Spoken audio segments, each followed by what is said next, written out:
Hello, everybody. Thank you for joining us for another session of Zooming in on migration. As you know, as you've been following us probably until now, with the start of the pandemic, several sister projects, Horizon 2020 projects dealing with migration, displacement, and the policy framework surrounding these issues came together and in order to facilitate knowledge exchange as well as expand our outreach activities, we started with this Zooming in on migration series. I'd like to thank Traffic for hosting us for these series. You can follow our website and see the different webinars hosted. I'd like to thank you again for your participation today. I'd like to remind you that throughout this webinar, you will be able to raise your questions in the Q&A box. So please feel free to put them forward anytime you would like. So let me introduce myself. I'm Başak Yavçan, a postdoc researcher of Hugo Observatory, working on the MAGYC project, and I'm responsible for the work package 1, looking at the macro level long-term dynamics of migration and asylum and the different determinants, including the environmental drivers. And today we will be discussing the much debated and currently fully on the agenda issue of the new Pact on Migration and Asylum that the EU is debating. As you know, cooperation and on migration and asylum has presented itself as one of the biggest policy challenges to the European Union. We have studied as the sister projects different dimensions of this issue, from Dublin Regulations to externalization to integration issues and asylum processing, of course. And promising a brand new start and a logical migration management, the European Commission came up with this proposal of a new pact, which is currently awaiting ratification in the European Parliament and the Council. And we are actually planning a joint event with our sisters projects, a policy dialogue with the policymakers in the coming weeks. And we would like to also raise awareness on this issue with this webinar as well. And this new pact offers a 3-pillar structure with a strong external dimension, a permanent solidarity system, and it manages a robust management of borders, expedited asylum processes through a fast-track border procedures, and a fuller operationalization of Frontex. And Frontex has been operating with a visibly increased budget lately and has been facing several allegations via the pushbacks.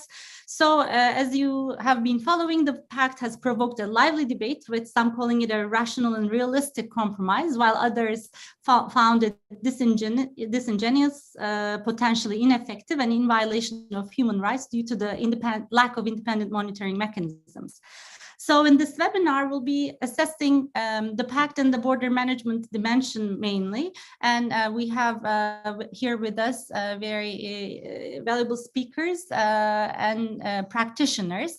We wanted to start with hearing what is going on in the field from Jose Benavente, who's a pilot for Pilotes Volontaires, operating monitoring missions over flying off of Lampedusa over the Mediterranean.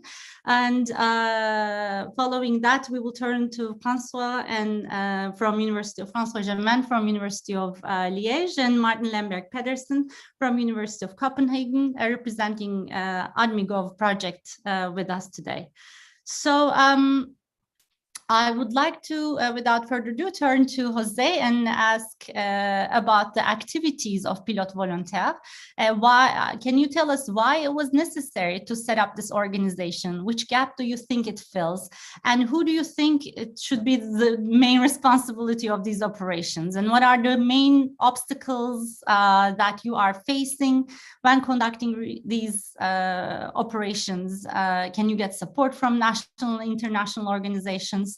So if you could address some of these questions in the next 6-7 minutes, that would be wonderful. Thank you very much for joining us again. All right, thanks a lot. Well, in fact, the NGO Pilotes Volontaires was created now about 3 years ago, based on a statement which was In fact, we have seen that quite a lot of NGOs were trying now to be active in the Mediterranean Sea in order to try to rescue people which were in distress. And then we realized that this organization were facing quite a lot of difficulties to spot these small boats, as they were not able to rely on aerial observation means, in fact. So when we got the confirmation that these NGOs, I mean people like SOS Méditerranée, like Arms, like Sea-Watch, and all these other organizations that most probably you have been hearing about, when we have get in touch when we have got in touch with them, and then we realized that they were definitely lacking such kind of aerial means, we have decided now to provide this aerial support. So what we usually do is we intend to fly as much as possible whenever the weather conditions are conducive for tentative of crossing. And then when we spot these boats, we signal them to the Maritime Rescue Coordination Center first, because this is how it works. And then when boats of NGOs boats are in the area, we also put them in copy for them to be able to propose their services or to go straight away to the distress case if they believe that is needed. This is roughly what we are doing. What I can add as well is initially when we launched these initiatives, we thought that we would do what I've just described now, but we realized that we were also witnessing I mean, a huge violation of different international conventions, and having in mind at least two: the one of the international maritime law, and the one of the United Nations from 1951 regarding the refugees' rights. So our flights have, let's say, these two main goals. First of all, of course, spotting such a boat in distress before it's too late, signaling them, of course, and then also witnessing what's going on there. And then we will most probably have the opportunity to talk more about it. But what we're seeing is, from our point of view, not acceptable, of course. Who do you think should be the responsibility of what you're doing right now? And do you think you're getting enough support for your operations from the national and international authorities? Well, in fact, why we have decided to launch this initiative is because we were seeing that the one who are supposed to be in charge were not, from our point of view, doing the job they were supposed to do. I mean, search and rescue at sea is the responsibility of the states, depending on the region where the distress is happening. In this case, we're talking about three entities mainly, which are the Libyans, the Maltese, and the Italian in the area where we are working. And the reason why in 2015 NGOs that I've already mentioned started to be active at sea is because they were seeing already a gap. This gap was very clear for us. I mean, just before 2015, there were an operation that you have most probably heard about it, which was called Mare Nostrum, that was deploying boats, helicopters, planes as well, in order to do a proper search and rescue operation in this area. When this operation have stopped, I mean, the gap was clearly there, and that's the reason why NGOs like the one I mentioned and the one and us have decided now to try to fill the gap. But we have to be clear. I mean, we'll never have. Enough means to do the job properly. We're doing as much as we can, but it's not easy. But we'll keep trying, of course. One of the issues addressed in relation to the new pact is the issue of search and rescue operations and their lack of a monitoring system for fair processes at sea, really. So I'm sure we'll talk more about these. But now I'd like to turn to Francois, because he has been on one of your flights and he has experienced this whole project, the process, coming from the background of working on displacement. And what are your first thoughts, and how would you relate this to the asylum processes, and what you've seen, how does it reflect on the current policy? Thank you very much, Rasak, and thank you, Jose, for testifying about what's happening currently in the Central Mediterranean and for the work you do over there. Clearly, what we're observing, this ongoing humanitarian crisis that seems to have fallen off the radar of most media outlets in Europe is clearly the result of the inability of the European Union to come up with a decent asylum policy that would include safe and legal routes to Europe. And because of this failure to agree on a kind of joint asylum policy, the closing off of the external borders has become the only political horizon of the 27 member states. And I think that when we look at the current proposals, I'm afraid that this will only reinforce the current trends, and I would even say probably make it even worse. We all agree, and there is a wide agreement within the European member states that the Dublin system, as it exists today, is no longer sustainable. It's creating impossible situations of humanitarian distress, of political crisis, of exasperation of local populations as well, and that this system needs to be replaced. The problem is that with the proposal of a new pact on migration and asylum, the Commission misses the goal almost completely. I would like to say that probably only positive aspect of the new proposed pact is that search and rescue operation like the one that José and Pilotes Volontaires are conducting in the Mediterranean, those search and rescue operations would no longer be considered as criminal activities. And I think that we need to give ourselves some deep thinking to realize what it means that it takes a formal legal document from the Commission to state that the basic respect of humanitarian law and of maritime law shall not be considered as a criminal activity. And it also means that the EU has kind of abandoned its mission of search and rescue by saying it's no longer a criminal activity. It's in a way a kind of free pass to NGOs, but it's also an admission that there will be no official search and rescue operation and that the responsibility for this is completely transferred to NGOs, meaning transferred from public authorities to private actors. And I think that in itself is also very telling about the status of migration and asylum policy in the EU. If I now come back to the other aspects of the pact, the Commission clearly realizes that this is a top priority on the agenda. And with the new proposal, the Commission is hoping to fix two crises at once.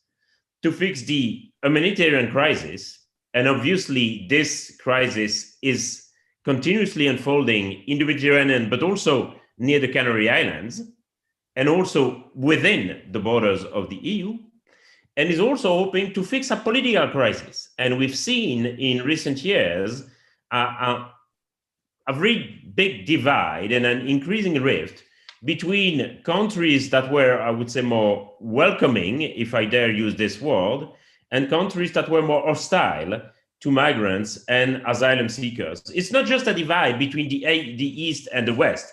And some countries of Western Europe are clearly on the same line as the Visegrad countries in Central and Eastern Europe. So we should not caricature this as East versus West. It goes deeper than that. The problem is that because it has renounced the idea of really setting up a common asylum system in the EU, the proposal of the Commission will only, I think, reinforce the current and existing trends. It will do so because the Dublin system is not really replaced. It will have another name, but the principle of the Dublin system remains, and there are still 27 asylum regimes really different from each other within the European Union. Under the new system, countries would have the possibilities either to welcome a share of asylum seekers or to contribute to the repatriation of the asylum seeker who were denied asylum. In other words, the Commission proposed some kind of solidarity in the expulsion process, which I think is retelling about the state of the public debate in Europe on these issues. Another key problem with the Pact is that it will seek to further externalize the possibilities to claim asylum within the EU. That is, nationals from certain countries that are deemed as safe will no longer have the possibility to claim for asylum on the European territory, but will need to do so in third countries, meaning that there will be processing centers in third countries, possibly Tunisia, possibly Libya, possibly Egypt, possibly Turkey, where asylum processes will take place. And I think this is obviously a major violation of international law, given the fact that, in a way, we're implementing the dream of the extreme right to restrict asylum in the EU on the European territory as much as possible. And most likely, this will create further camps in third countries. Human rights violation, there is no guarantee about how the asylum process and the possible appeals will be cared for. And I clearly foresee future humanitarian crises because of this further externalization of asylum. I can well understand here the need for the EU to basically reduce the number of undocumented migrants on the European territory. And many of these undocumented migrants have applied for asylum, didn't get a refugee status, and therefore became undocumented. But I think that a much more efficient and humane system would be, for example, to offer the possibility to asylum seekers to apply for asylum in some of the EU embassies in their country of origin or the country of transit, so that they wouldn't need to travel up to the Mediterranean shore to launch their case for asylum. And I think that this would be a more efficient and humane process to regulate the asylum system in the EU. For this, it would take, of course, a coordinated asylum system within the EU. And I want to stress that this should only be a possibility. There might be a lot of different reasons why asylum seekers don't have the possibility to claim asylum in their country of origin or in the country of transit. It can be dangerous for them, for example, and therefore that could only be a possibility, not an obligation, and there should remain the possibility for them to apply for asylum directly on the EU territory. Another thing that I think needs to be done is that it needs to be an asylum and migration pact. For the moment, only asylum is addressed. And the problem we have with asylum in the EU is that what should have been a system of humanitarian protection over time has been transformed into a system of migration control. And given that the number of safe and legal routes to the EU have been so much restricted, the result of that is that for many, the only way to come into the EU and to get the right to settle in the EU is to apply for asylum. And I think that if you don't address asylum and migration together, obviously this is not exactly the same policy, but you need to address them together, because if you address one without the other, then there is the risk that the asylum process will become clogged and will induce further problems. So these are two recommendations that I would make for the EU and for the policymakers to improve the pact. Obviously, everyone agrees that something needs to be done, but we cannot just patch different pieces here and there that have not worked in the past, and we need to develop a common vision.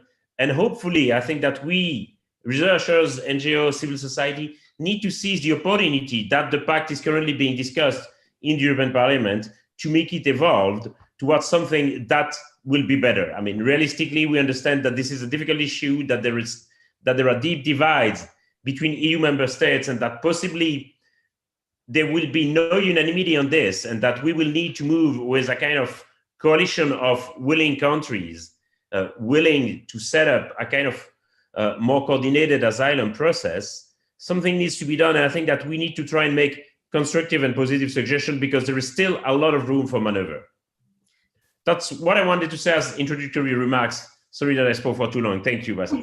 No worries, Francois. Thank you so much for this provocative introduction and also coming up with these concrete policy proposals. I'm afraid, let alone allowing asylum applications in the country of origin, even, I mean, with this pact, even remittances are really overshadowed, and more emphasis on return sponsorships.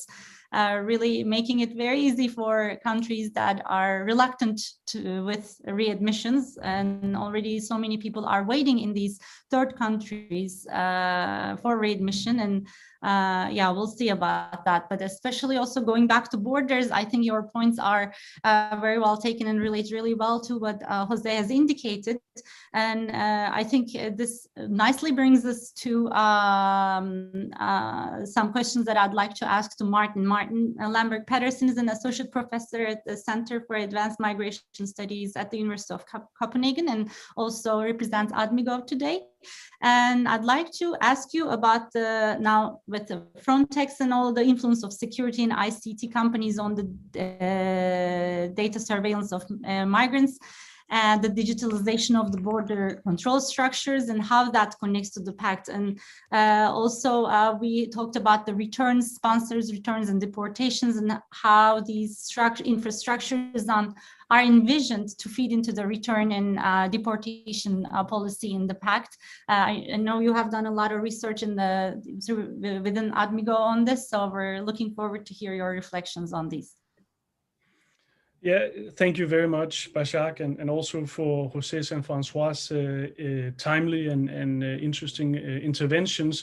I'm going to try to answer your questions, Bashak, but also try to sort of speak and continue some of the threads that José and Francois laid out. So I thought of basically addressing it by the role of Frontex.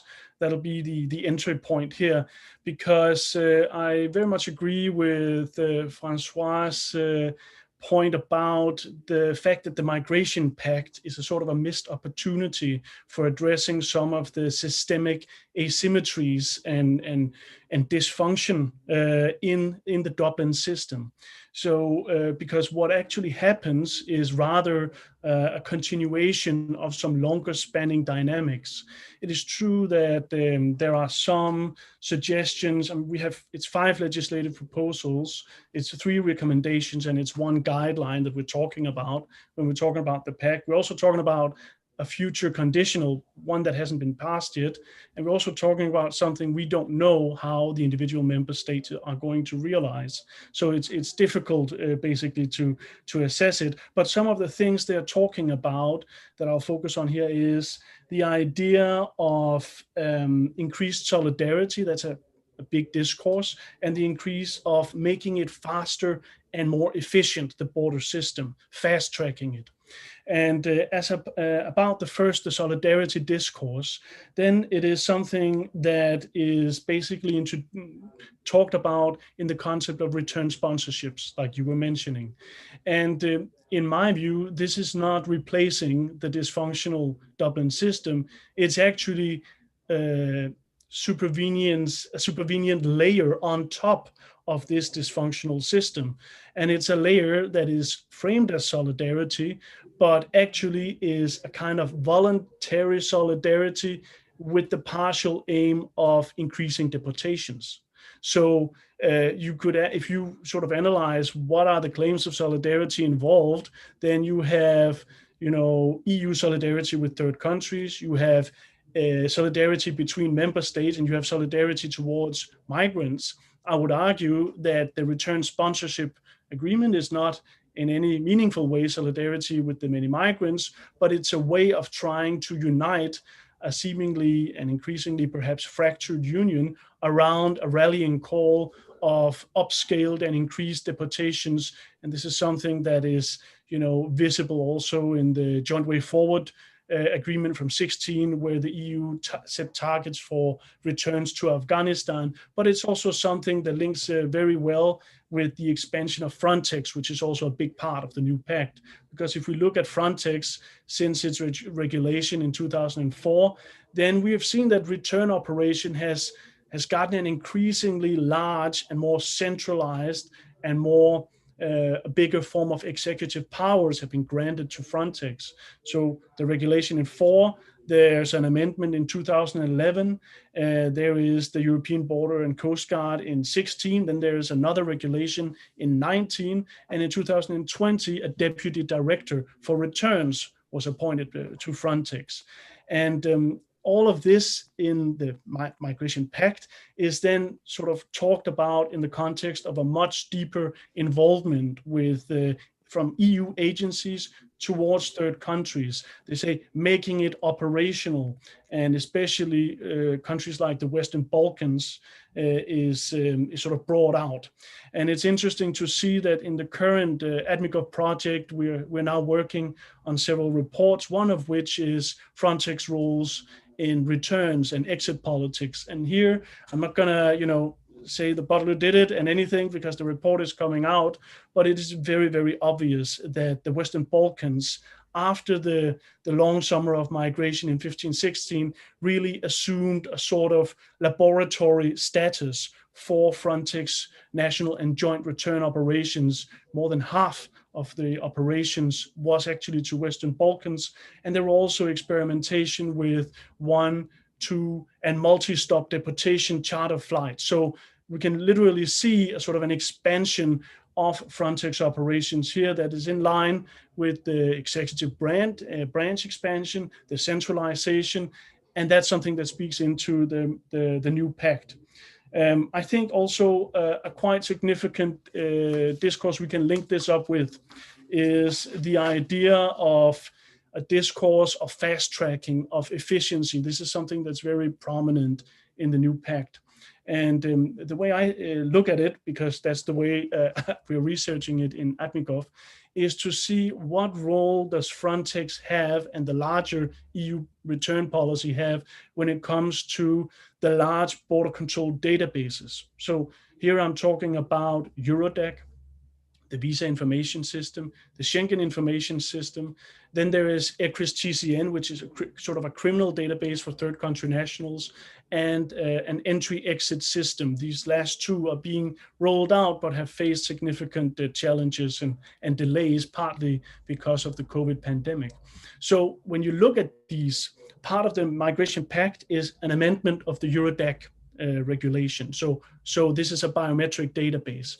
When you look at what this means, this is actually, and across the systems, this sort of fast and efficient and fast-track procedure is actually something that assumes that we can increase data retention periods, we can lower age of biometric registration, we can expand use of fingerprinting, expand into facial recognition, breach a purpose limitation principle. It's also known as purpose creep or function creep, and also inclusion of commercial companies into the searches of these systems. This is not just something that we in ADMIGOV are pointing out, this is also something the European Data Protection Supervisor has pointed out in several publications, pointing out that there is a fundamental problem here on the front of interoperability. This is something that is heralded in a lot of Commission documents and the Pact, but is actually something that successively removes firewalls, let's say, between the different databases, increasingly amassing them all in large-scale data valence operations, where Frontex has a key role to play, also alongside another EU agency called EU LISA, which is responsible for the large-scale information systems of the Union. So I think when we have this setting in place, we are better able to assess the seemingly, fast-tracked and efficient discourse on discharging solidarity. And I also think we are better able to address or assess this claim of increasing externalization that is part of what Jose is observing from the sky, but also what Francois is talking about in terms of externalization, because this kind of data valence operation and databases also implies increasing transfer of data to third countries that the EU agencies are supposed to collaborate with. And there's a lot of questions about the safety, about data harms, privacy, and so on when it comes to this kind of externalization.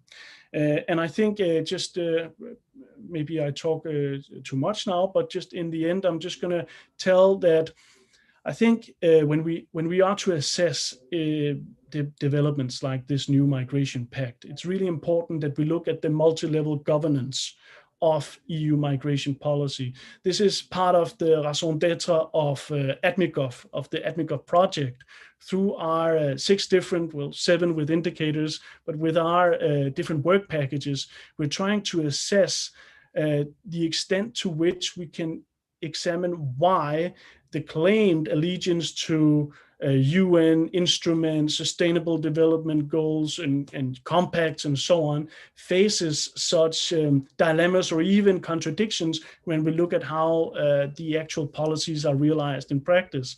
And one of the answers to this is to observe the different interests which are inserted in the governance, in the making of these governance and these policies.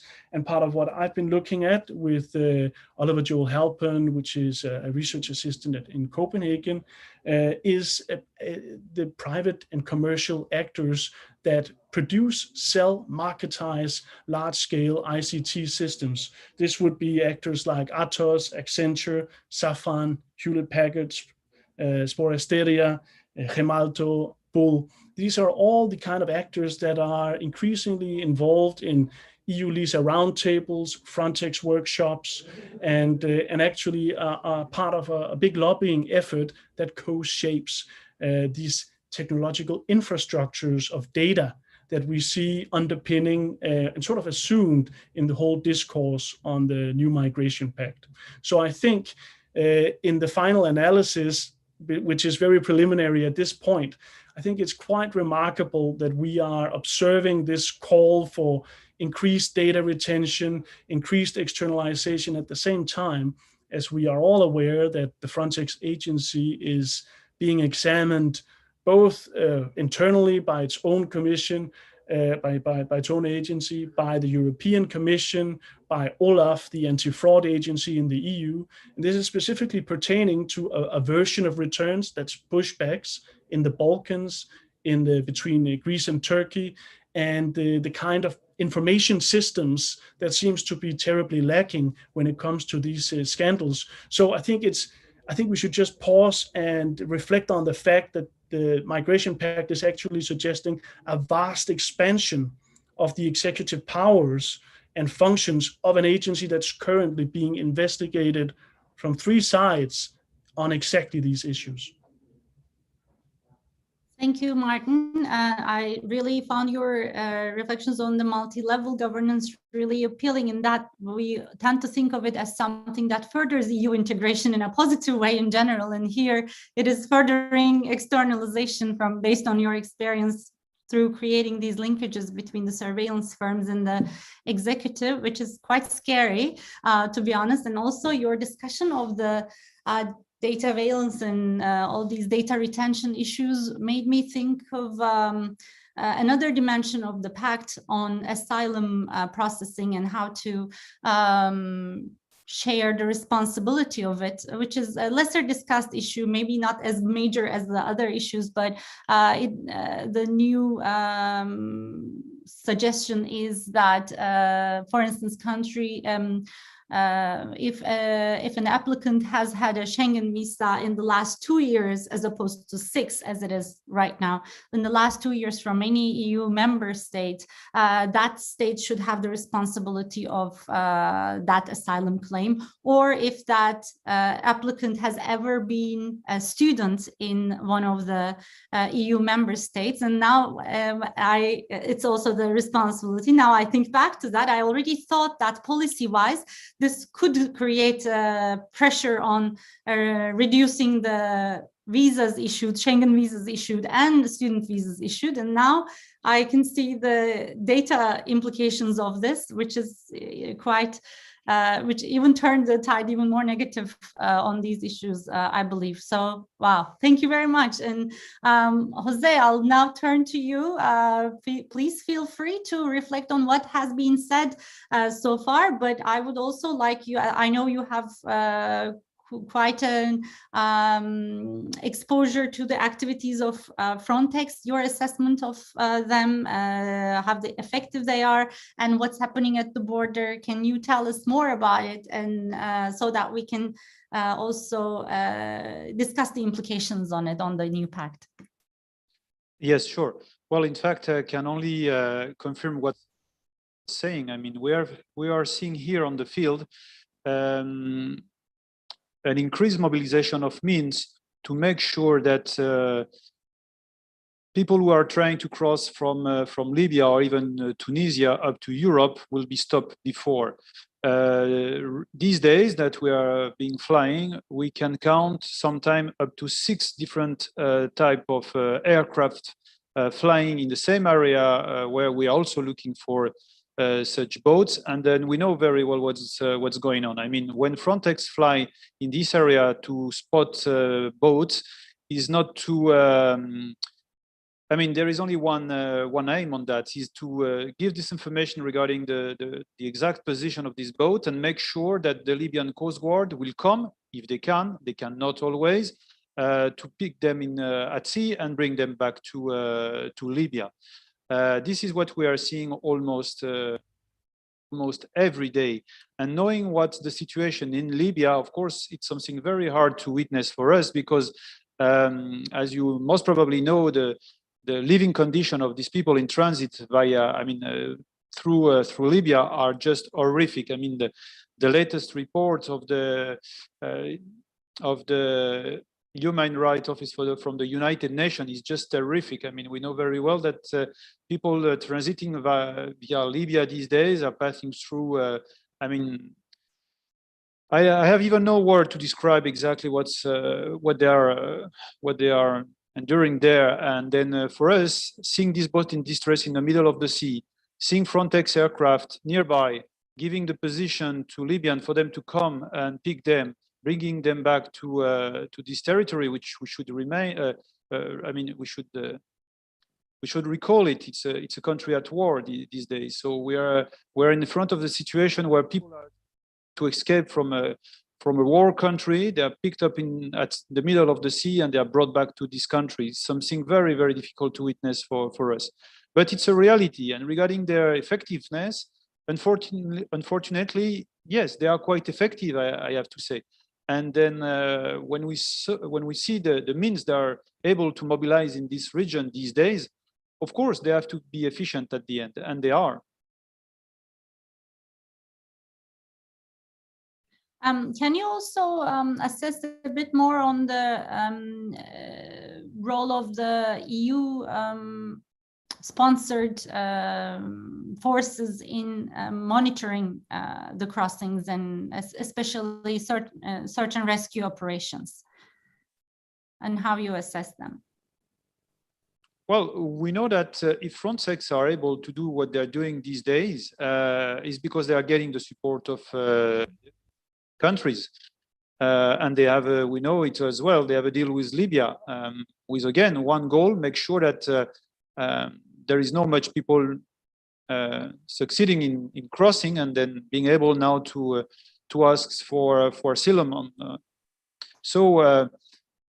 Yeah, I don't know what to tell you. We know that, we also know that when Frontex assets are considered as not enough because the crossing are too much, and then sometimes it's happening that the crossing is just too much. A lot of people are trying to escape from different parts of Libya, and at the end of the day, you find sometime more than 10 or 15 boats in the middle of the sea. Of course, they cannot deal with all of these cases, and we know that in this case they can count on the support of some air forces from Europe as well. So again, everything is done to make sure that these people are not managing the crossing. But for us, it's a problem from at least 2 points of view. First of all, the search and rescue area, which is under the responsibility of Libya these days, is very big. Technically speaking, we know very well that Libyan, they doesn't have these days either the means or the willing to, to be really fully responsible for their search and rescue area. It's too big. They don't have enough assets. They don't have enough boats. They don't have plane, of course. That's the reason why, the aerial observation is done by Frontex and in some cases by some European air forces. So that is a real issue, because we know in such kind of situation that many boats will not be either spotted, or even if they are spotted, they will not be rescued in time. And this is a real problem. And just to give you a very clear example of what I'm saying right now, on the 28th of March, which is now 3 days ago, we have a boat, a wooden boat, quite big, with about 150 people on board. We have signaled it, and then of course we cannot stay forever. We have to keep looking for other boats, and we went to continue our search. After, signaling this boat, we were expecting that, as it was quite close from the Libyan coast, in these cases, we know that most probably the Libyan Coast Guard will come. And at the same time, there were no NGOs boat in the area. So we knew that most probably these people will be intercepted and brought back to Libya. So we continue our search. And then we ended the day without knowing exactly what was happening for these people. Because most of the time when we signal such kind of boat in the Libyan SAR zone, we never get any feedback, either from the Maltese, either from the Italian, or even less from the Libyan. We never know what's going on. They usually just tell us, we are doing our job, that's all. But we don't know exactly if they have learned the operation, when people will be rescued, or whatsoever. Anyway, just to come back on this particular case on the 28th, we were, as I said, expecting that these people will be rescued as soon as possible. The day after, we were also flying, and we've been trying to look for this boat again. Sometimes we just get the shipwreck, but when the same boat is empty, we can assume that people were rescued, although, again, we can never confirm it fully. So the next day, we couldn't find this boat. And yesterday, when we were, which is 2 days later, we have been seeing the same boat towed by a Libyan Coast Guard vessel. And on board of the Libyan Coast Guard vessel, there were a lot of people on the deck. So we can assume that these people, which were spotted on the 28th, have been just abandoned at sea for at least 48 hours before being intercepted and brought back to Libya. So that is just the last example I really wanted to give you, because it's quite fresh one, unfortunately, and it shows that Libyans at that time don't have the capacity to do a proper rescue operation at sea. And even if they were having enough, let's say, technical means, meaning boats, aircraft in a sufficient number to cover the whole area they are responsible for, there is one point that they will not be able to comply with, which is the question of the port of safety. International maritime law is very clear. Where people have been rescued, they must be disembarked in a port of safety. And everyone knows that these days, unfortunately for this country, which is Libya, they cannot offer any port of safety. So again, these people are brought back in a country at war. That's not acceptable, and something has to be done for this situation to change. Jose, I would like to ask you one more follow-up because it made me think a lot about the pushbacks that are being discussed at the moment in the Aegean, and what happens when the boat actually enters the European sea territory. What kind of experiences can you tell us about, and any violations, any pushbacks in the areas that you're observing? Well, obviously, we concentrate our flight quite close to the Libyan coast, and then let's say in what we call right now the search and rescue Libyan coast. But before reaching there, we are passing via the Maltese, the Italian first, when we leave Lampedusa Island for a few miles. And then after, we are now passing through the Maltese SAR zone. And then when we are going to the Libyan SAR zone, or when we are coming back from the Libyan SAR zone, of course, we pass via the Maltese SAR zone. And we have been already able to witness what could have been an interception in this Maltese SAR zone. I will just give you very briefly an example. We were one day spotting a boat that was very close to the limit in between the Libyan SAR zone and the Maltese SAR zone, just a bit north. 3 hours later, when we tried to spot again this boat, because we always intend to spot it at least twice in order to give the latest geographical position, we were seeing that these boats were now a bit far north in the Maltese area already. And then we were also able to see a Libyan Coast Guard vessel that was heading to this position, about to cross the limit that I'm talking about. But of course, we couldn't confirm. We just decided at that time to stay around and see what will happen.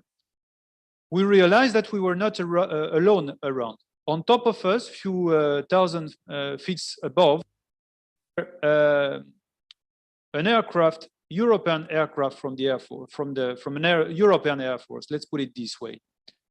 And then at that time, I've managed to establish a radio contact with the pilot of this second aircraft that was at the same place with us. And this pilot that day asked me a very, how can I put it, very strange question in between two pilots flying in this area. He was simply asking me, what was my endurance remaining? I mean, it was just one, it was a, how can I put it? Sorry, I'm a bit confused maybe. When I established the radio contact with this pilot, he asked me somehow how long I'm going to be able to stay here, by asking me what was my endurance remaining. So when I answered him that I was able to stay around about 3 more hours, few minutes later, the vessel from the Libyan Coast Guard that was heading to this position just turned around and back to Tripoli. I mean, for us, it's very clear. This particular day, if we were not there, able to witness what was going to happen, I mean, this boat would have been intercepted in the Maltese SAR zone. And we are sure that this has happened and will happen again when we'll not be there, that's for sure. We have, unfortunately, no doubt about that, because even recently, when a few weeks ago only, we were almost about to witness a very similar situation. This is what I can tell you about that.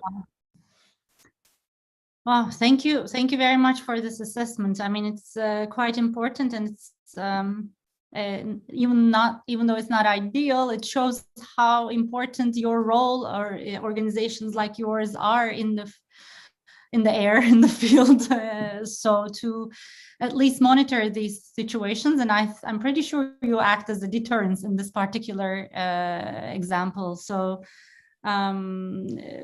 I really hope that you get all the support you need to continue these operations. And with this, I'd like to turn to Francois. One part of the new pact is the cooperation with the third parties. So as we heard from Jose, this kind of cooperation can take really different shapes and forms. How would you reflect on this, and what do you expect this cooperation to be like? And also, what would they imply about the normative power of Europe in the region? Yes, I think that one of the reasons why the system is unable to work is because of the relationship between the EU and the countries of origin and the countries of transit.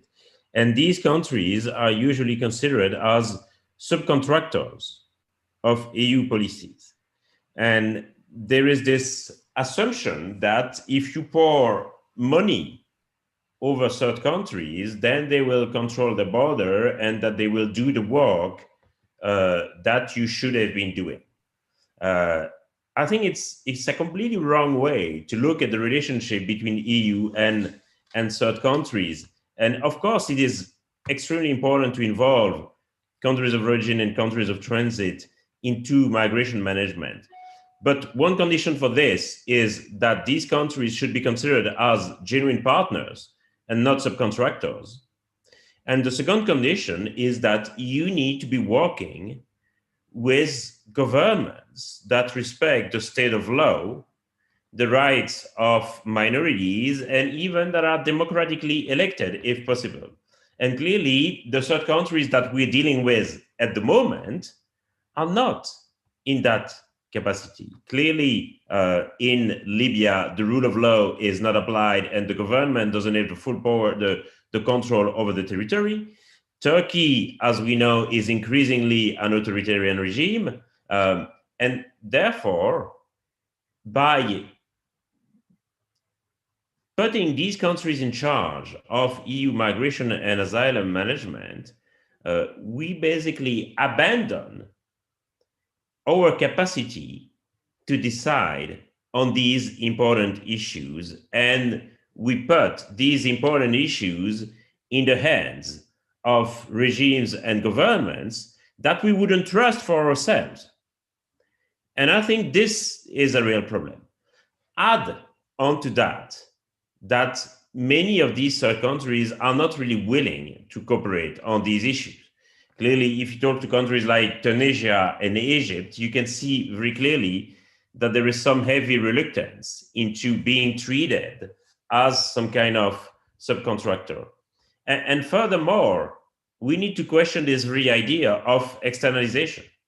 And also in terms, not just in terms of human rights and asylum rights, but also for what it means for the European project. What is the point of having a kind of European Commission, European Council, and a political project for the continent if you are not able to exert some of the fundamental mission of a state like asylum? And what is the point of having this political construction if the goal is to externalize some of the basic competences of a state to third states? And I think that we should also reflect on that, and not just, I mean, many things have been said about how the externalization process basically violated human rights, violated our obligations, and why we will find ourselves tied to these third countries. I mean, look at what's happening with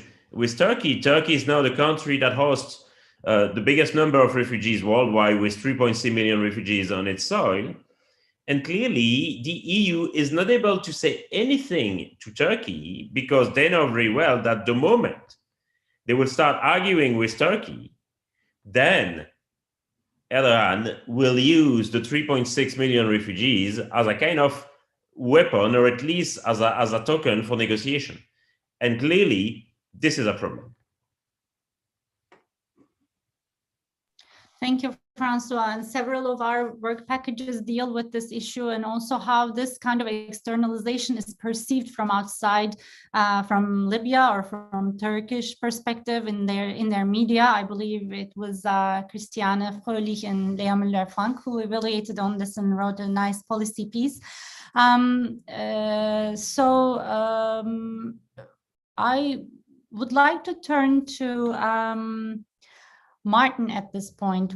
You did talk a bit about returns, and one of the dimensions of this new pact is this assisted voluntary returns, sponsored returns, excuse me. And already there is a huge literature on what a sustainable return is and how that's possible. And my impression is that there is very little emphasis on any of that so far being discussed. I do not hear anything about reintegration of the displaced, or reintegration of the returnees into their countries of origin. But I would like to ask you about also this, the returns, but also in general about this country, the cooperations with the third countries, and both in terms of returns, but also in terms of the data issues that could arise from this, the ethical discussions on displacement data.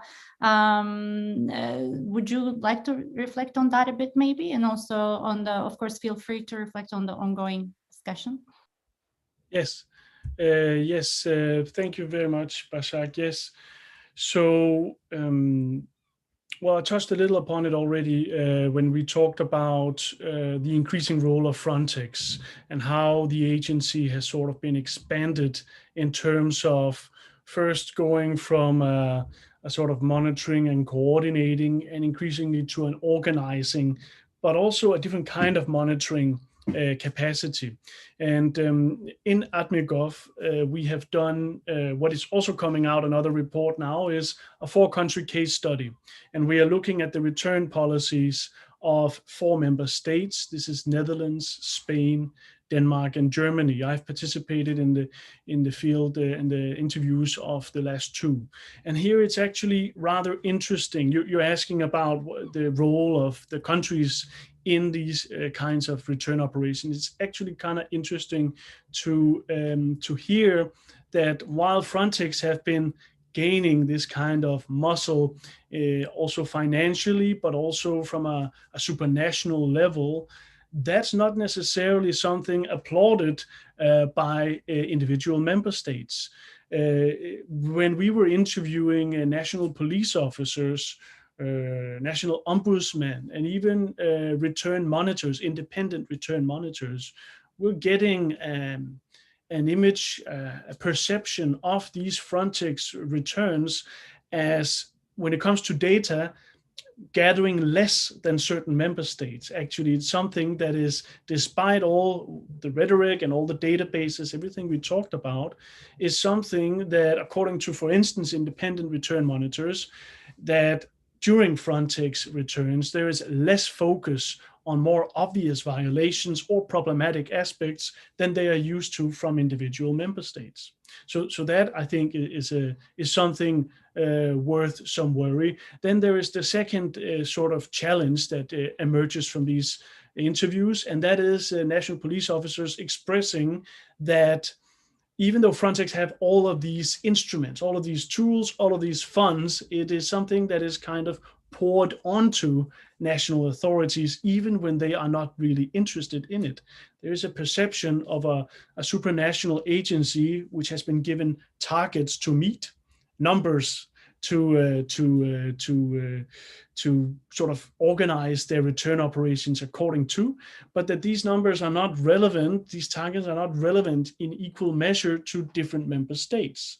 A country like Denmark has a very small sort of participation in Frontex operations, whereas from the Frontex side, there is a big desire to upscale matters in reflection of these policy discourses. So besides the problem of what kind of information is actually registered during Frontex supported national return operations or joint return operations, there's also the national member states and their sort of seeming feeling being co-opted a bit into what is Frontex targets, but not necessarily the member state targets. So I hope that answered your question. I wanted to weigh in on the very interesting discussion of José and Francois by adding a few cases to the mix, because recently there's been 2 cases involving Danish police and military posted during Frontex operations in the Aegean Sea. And there was a case back in 2020, I believe in June, where a Greek, under a Frontex operation, a Greek Coast Guard basically tried to order a Danish Frontex contingency to push back migrants into what the Danish police officers assessed as dangerous. This would be a danger to their lives, so they refused. And it actually escalated to a minor diplomatic incident where the Danish Ministry of Defense went out and applauded the Danish officers' refusal to follow the Greek pressure. And there was another example recently, I think this is, July 2020, where you have a Danish helicopter over a Greek led, but with Danish participation, Frontex operation, where there was pressure from the Greek side to the Danish helicopter personnel to register the boat in question as being in Turkish waters as opposed to Greek waters, which would, transform the operation to a prevention of departure operation rather than a pushback operation. And I think these 2 cases, both involving Denmark, Greece, and Frontex operations shows us something about the layer, a multi-level layer, surely, that goes on within these Frontex operations, and how we need to ask some serious questions about what kind of information is circulated, and what are the interests from different member states, and what are the interests of Frontex. Now, I believe the latter helicopter case is part of the cases that Olaf is currently investigating. But once more, this is something that escalated into a diplomatic level, where you have actually Danish government comments critical of these operations. And I think in general, as part of the ADMIGOV research, I have perceived skepticism from several member states as to participation in some of these Frontex operations, because they fear being sort of dragged into a quagmire of potential rights violations and so on. So there's that discussion surrounding the role of Frontex right now that's also going on. Then finally, to Francois' points about externalization, it is certainly a deeply problematic policy. I think at a general level, this is something that's also interesting to observe a tension between member states and the EU, because it is true that the Pact is basically envisioning externalization to a larger degree. This is something the Union, there's a long-standing policy of collaboration with Gaddafi also, and so on, early on Morocco. But there has been, when the Pact was proposed, there was a tension where the Danish government was proposing a different kind of externalization. This is actually something it has even crystallized into a legislative proposal last month that is extremely controversial and would possibly reconfigure the Danish asylum system unlike anything else in the last 60 years. And that is externalization combined with a closure of people being able to apply for asylum on Danish territory. So this is something that's a little different than the current EU proposal in the Pact, because they aren't coupling externalization with a closure of asylum on European territory. Not yet. And actually the Commission, Johansson, has been out very vocally criticizing the Danish idea, saying you cannot export your obligations to apply for asylum. So it's a very interesting sort of level of nuance here, because the Commission is at the same time pursuing externalization in criticizable manner, but it is also criticizing, trying to sort of rally a common EU front, and therefore criticizing the Danish initiative, which is quite demonstratively something that undermines the EU Pact at the same time. So I think these dimensions are very interesting too. Thank you very much, Martin. I think with this, with the first two rounds, we have done a thorough assessment and in our query, in our search for answering the question if this is really a pact with the devil, and we will continue now with the questions. So please feel free to put them in the Q&A box. I will gladly ask them to our speakers, and I'd like to thank the speakers once again for sticking to their times. In this way, we can take a lot of questions from the audience. We have actually, let me start with Jose. We have, meeting our audience here, I believe, created a lot of interest for your organization. And there's a question that asks, who can be part of Pilotes Volontaires? Could ex-cabin crew be part of Pilotes Volontaires? What are your criteria for accepting new members? Or in general, maybe I should ask, how else can we support you?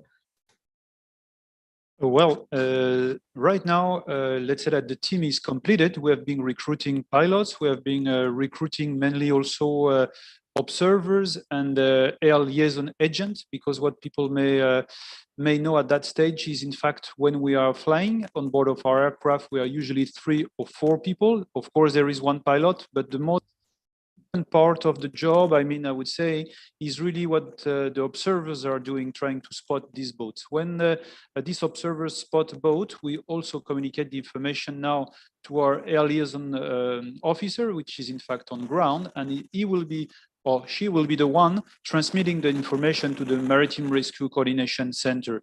So in the recent past, we have been recruiting observers, air liaison agents, pilot as well. Right now, we have the team which is already constituted with people well trained, because it takes time to train people, it takes time to get use of the context, it takes time to understand how everything goes, how to recognize the different type of boats that we're seeing during our patrol. So I would say that right now, the team is completed. What we need most is, as always, for such kind of, association, is funds to keep flying as much as possible. As you have maybe understand, our aim is to have a constant presence here, being able to fly whenever the conditions are good, and whenever we believe that people will try to cross. And for that, of course, we need funds, we need donations. So at that stage, although of course we keep receiving some application and we keep them aside in case one day we'll need, the main thing that we need right now in order to continue our operations on the most constant manner is it's money, as always. By the way, at that stage, I also wanted to say that we are all volunteers. Nobody is paid so far working for Pilotes Volontaires. The reason for that is not, let's say that is not something that we really wish, because I mean, everyone who's working deserves, of course, a salary. But the reason why at that stage nobody is paid is because the donation that we're getting for so far are mainly and exclusively used for the operation. Excellent. Thank you very much, Jose. Francois, maybe I could ask you this question about the Common European Asylum System and Frontex. One of our speakers would like to know what the assessments of where it is evolving to. He elaborates by saying that the expansion of Frontex's competencies every other day, while CEAS does not produce a single coherent human rights-centered asylum system or a powerful agency like Frontex. How do you see this evolving to? Well, it is true. Thank you for the question. It is true that we've seen a considerable expansion of Frontex over the previous years, and an expansion in its budget, in its size, in its operations. And I think that what is quite striking is that, as you know, Frontex has started to hire European Coast Guards, which means that for the first time in European history, they will be men and women wearing a uniform of the EU rather than of their national countries. And they will be wearing a European uniform to defend the Union against what is clearly perceived as a common enemy, that is the flows of migrants and asylum seekers. And I think it says a lot indeed about the state of the debate on this. On the other hand, any process on asylum, and especially the European Central Asylum System, seems to be in a deadlock and seems not to be producing anything, at least in terms of the safeguards of human rights. And I think that both are linked. It is that the less we will be doing on human rights and on common policies, the more room there will be for Frontex to develop and expand. And clearly, in the absence of any system that would safeguard human rights and that would organize asylum procedures within the EU, the control of the external borders becomes the only political horizon, the alpha and omega of asylum in the EU. And I think that both processes are clearly related to each other. Now, what will happen? You might have seen that the European Parliament has refused to validate the accounts of Frontex for the year 2019. And the key reason why the European Parliament did not validate the accounts was for the lack of human rights protections and safeguards in Frontex operations. And in particular, Frontex was asked to recruit people in charge of maintaining human rights protection within Frontex operation, and Frontex has failed to do so. So perhaps we are now at a turning point when the considerable expansion of Frontex that seemed unstoppable might come to an end. And I suspect that there is a possibility for the missions and the mandate, and also possibly the budget of Frontex, to be revised, thanks to this decision of the European Parliament. This is why I think that we should really seize the momentum with the European Parliament to try and influence this, these policies in a sense that would foster the protection of human rights. Thank you very much, Francois. Martin, we have several questions for you. I'll take them in the order that they are presented, maybe. So maybe, well, actually, there are two that could overlap a bit. The first one is regarding the right balance in terms of the information for the information governance. What is the right balance between having more information on operations migrants and putting migrants at risk? And the second one related to this, but also related to our research. And today we are discussing how our research, what we can say based on our research and field experience on the new pact. And the question then is, what is the role of the previous EU-funded research projects in the field of migration management and border security in the development of the new tools, technologies, and one might call them tech-centered and dehumanized policies? Thank you. Yes, thank you, Basak. Well, both are really good questions, also difficult ones. I mean, Alice's question about information governance is really to the core, isn't it? Because what kind of balance are we calling for? So I'll answer it this way. In the ADMIGOV research that coming across from both the Danish case study, the German case study, also the mapping that was also done in our deliverable 2.1 of legal and operational infrastructures on EU return. What really transpired, and also in the upcoming Frontex report, what really transpired is a poor quality of data. So this speaks into the need for better data. Right. So that's not what I'm saying. I'm not saying we shouldn't have data, because embedded in the ADMIGOV project rationale is that we are supposed to try and create good migration governance indicators. But how can you develop indicators if you don't have good quality information? You can't. So in a way, I think a very important finding from our deliverable 2.1 has been that the call for the project on which ADMIGOV answered is asking a question that, or is asking for something that cannot possibly be delivered given the landscape of EU migration governance, given the fragmentation across member states and the way in which they collect data on entry, on return, on assisted voluntary return in so very different ways that even Eurostat can't really compile any sort of coherent numbers on which you can try and develop indicators if you believe in such an entity.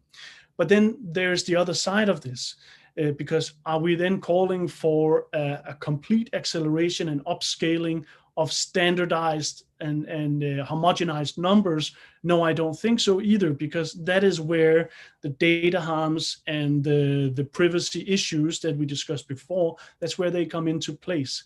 That is where we see databases like Eurodac or Schengen Information System, which are expanded from their original purposes.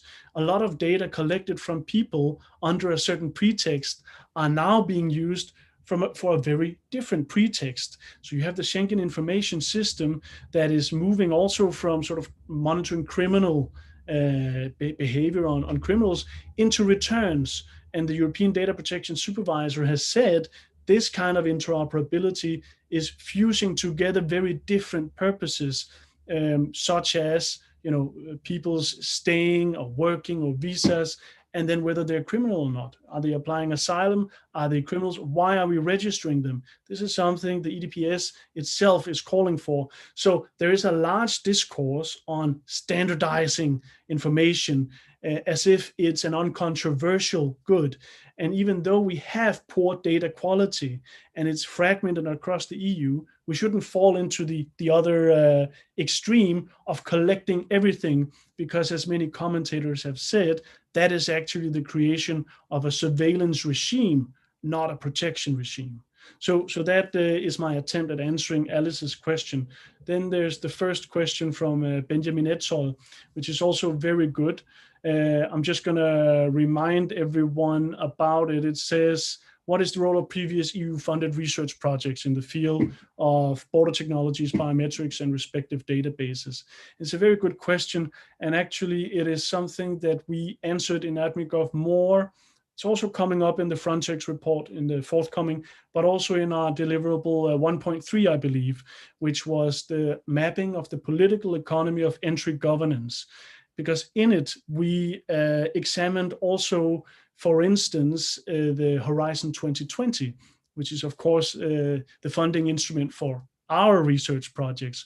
But there is also a component within this kind of funding instrument, which has doled out millions and millions of euro for what can best be described as the defense, security, and ICT market for developing exactly the kind of both databases and ICT systems, but also the kind of satellite and unmanned aerial vehicle detection of small boats in the Mediterranean that Jose is seeing the consequences of right now. So I will put it in this way because it's a complicated question. The role of these EU-funded research projects has been to create an infrastructure for a control regime before it was actually agreed upon as such politically. We've seen through the last decade a lot of subsidizing of research and development to private and commercial actors in collaboration with Frontex and other agencies, which have created the kind of control regime we see today. But that was before it was politically agreed to. So that is why we can talk a bit about a lock-in effect. And I think then that's one level. The second level, and then I'll stop talking, is that when you look at these Horizon projects in the 1.3 report, we also distinguish them according to national member states. And that creates actually an image of how different member states are competing about getting the funds to their national industries for border control through the Horizon 2020 and now Horizon Europe, and before that FP7.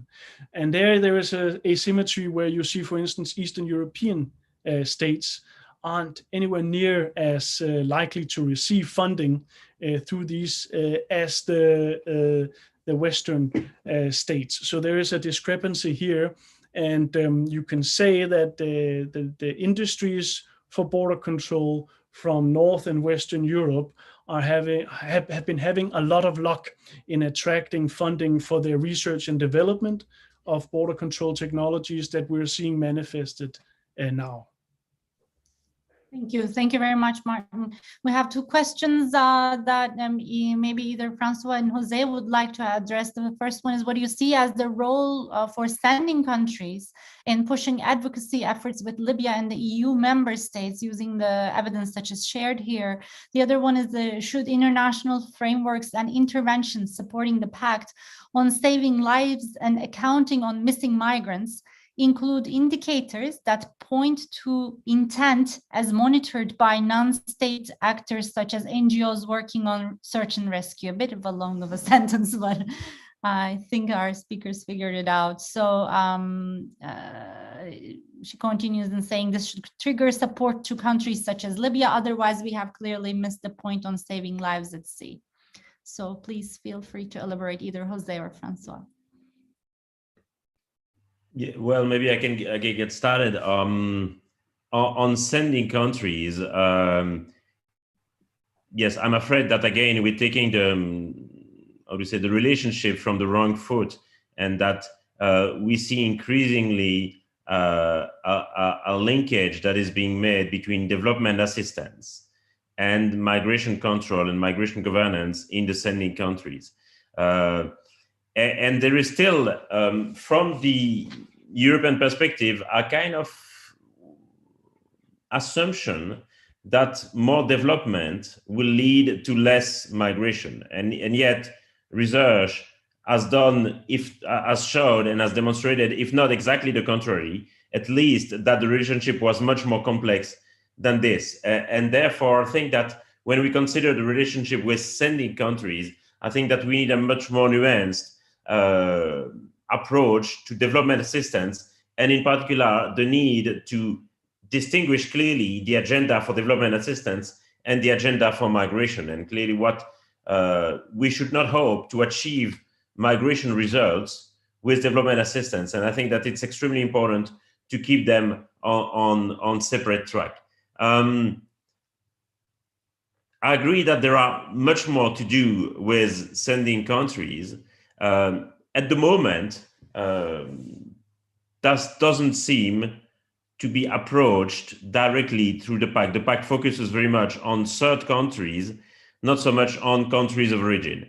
Another point that I wanted, that is not directly related to the question, but which I think is important, is it seems to me that there is another pact on migration that is completely forgotten these days, which is the Global Compact on migration, which was adopted in Marrakesh in December 2018. This Global Compact should have fostered international cooperation in the field of migration management and asylum management. I'm afraid that countries have signed this compact and then have completely forgotten about it. And I think that if we want to deepen a relationship with countries of origin and countries of transit, this shouldn't be done only in a bilateral relationship with the EU. I think this can be done within the Global Compact. And I think that this is an instrument that we are not using, and yet we should be using it much, much more. I really lament the fact that the Global Compact seems to have fallen off the radar completely. Jose, would you like to reflect on that a bit, maybe? Well, in fact, I will just say a few words about what we could be done. cannot hear you. No. You're muted, but I think maybe there's a disconnect with the microphone, maybe. Yeah, can you hear? Yep. Can you hear me now? Yes. All right.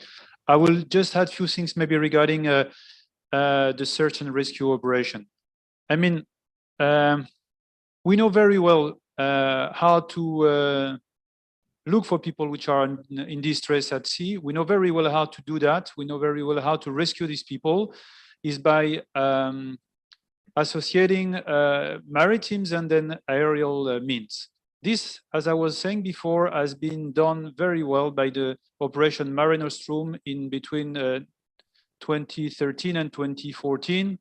They have saved a lot of lives because they were having the proper assets mobilized. As I said also before, aircraft, helicopters, a proper number of boats patrolling in the area where we know people are going to find themselves in great danger, and it has worked very well. Unfortunately, this Operation Mare Nostrum have stopped because some people were starting to say it's because there is some such kind of operation that people are trying to cross. Meaning it's a kind of pulling factor, and then that's the reason why all this is happening. Of course, from our view, this is totally wrong. I mean, we have been in 2015, 16, 17, and all the years after, because Mare Nostrum was stopped, NGOs have started to mobilize themselves to fill this gap.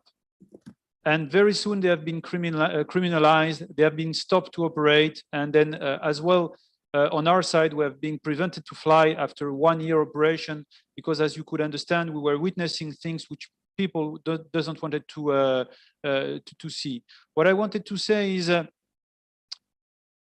we are somehow, and we should somehow work to our disappearance. We have, as citizens, from my view, is the responsibility of states to do what has to be done in terms of search and rescue, and to do it the proper way, mobilizing the proper means. What I just wanted also to say is, because all these NGOs have been prevented to be at sea and save life, we could have assumed that the crossing will stop.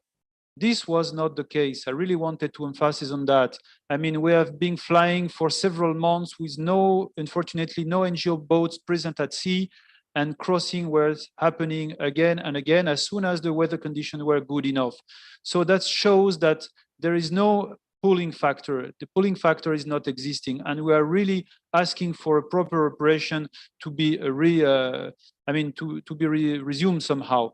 Either is the responsibility of states, and they take their responsibility and they mobilize the proper means to do the search and rescue job, or at least they should stop to prevent NGOs, which of course have limited means, but which have anyway saved a lot of life. But we cannot stay in between. That's very very frustrating for us, because again we are witnessing crossing almost every day. People have lost their life there. It's not anymore. I mean, it's not even a cemetery. Mediterranean Sea these days is not a cemetery. I mean, it's worse than that. It's just a mass grave, and then we cannot accept such kind of situations. Something has to be done. Thank you very much, Jose. Maybe Basaki, if I can say a word on the final question that is in the chat, which I think is important, from Chris Chimby, which asked, what is the level of awareness among ordinary European citizens of the picture of the realities that were presented today? I think honestly, very low. I think that there was some awareness during the peak of the so-called refugee crisis, but I think that most people are completely unaware of what's going on at the moment in the central Mediterranean and around the Canary Islands, and even policymakers are unaware of that. Very often, I speak of Libyan coast guards seizing boats and returning them to Libya, and I have lots of comments like, "What is wrong with that? Why is it a bad thing? Shouldn't we be happy that these people have been rescued by the Libyan coast guards?" So even people with good intentions towards that are completely unaware of the situation. I think that's very important to note. Martin, I'd like to ask you one last question, and apologize from the rest of our followers and audience for not addressing them, as we're approaching the end of our time here. And I think this will give us a chance to discuss something that we haven't touched on, which is the visa leverage issue that the Commission intends to use to exert pressure on the so-called uncooperative third countries in the field of readmission, which is in the new Pact. On the other hand, we have in the impact assessment accompanying the proposal for an amendment, the Commission visa code, the Commission recognized the common visa code, the Commission recognized that better cooperation on readmission with reluctant third countries cannot be obtained through visa policy measures alone. So how do you account for this seeming contradiction? Yeah, thank you, Bashak and Jean-Pierre. I'm not sure I can. I think we should actually ask the Commission about this. But I would say that I think it's commendable that the Commission is adding that there's no hard evidence, and then I would also say that it's a little late realization, given that this was one of the so-called pillars of the EU-Turkey statement, which I think we will in the years to come see as a redefining moment of what European border control and externalization took the form of. I'm also thinking of the fact that it's actually not legally binding on the EU, this deal. But in this deal, visa liberalization was, of course, heralded, and it has been a sort of a smokescreen when we look at this deal, because there has been appeals and criticism from the AK Party government that the EU is not delivering or has any inclination of delivering on visa liberalization. But then again, I am not sure that anyone ever thought the EU would do so. So it has this weird unicorn kind of character, this visa liberalization thing. And for any country observing the EU-Turkey statement and the discussion surrounding it, they would have to ask very big questions about if the visa issue was included in any deals that they had with the union as well. So at the one hand, this seems to be sort of copied and pasted across a number of arrangements, although not really delivered on it. At the same time, you have the Commission itself saying two different things.